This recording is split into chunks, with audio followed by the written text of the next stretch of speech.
প্রত্যেকটা মুসলমানের ভিতরে সাহাবায়ে কেরামের রক্তের গরম।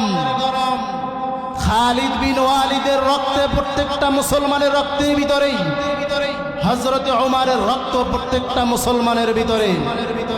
এজন্য যারা মুসলমান আছেন, তাওহীদি জনতা আছেন, টুপিওয়ালা আছেন, আজকের থেকে এমনি ভাবে সজাগ হবেন, রক্ত গরম করে দিবেন যে বাংলার জমিনে, আল্লাহর জমিনে আল্লাহর আইন, আল্লাহর দ্বীন প্রতিষ্ঠা করার লক্ষ্যে যেই নাস্তিক আইন জারি করতে চাইবে, যে বাধা দিবে, আপনার তাওহীদি জনতা এক হয়ে তাদেরকে জুতা পিটা করে পাঙ্গমচা করে বাঁচিয়ে দিতে হবে।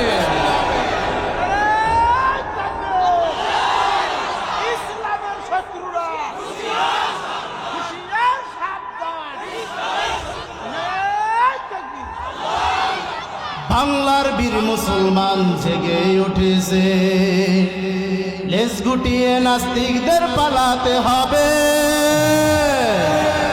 বাংলার বীর মুসলমান জেগে উঠেছে, লেজ গুটিয়ে নাস্তিকদের পালাতে হবে, নাইলে তাদের করব আমরা কবর রচনা।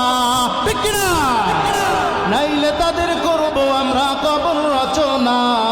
মানি না, মানব না, মানতে পারি না, আল্লাহ রসুলের অবমাননা। বলেন, মানি না, মানব না, মানতে পারি না, আল্লাহ রসুলের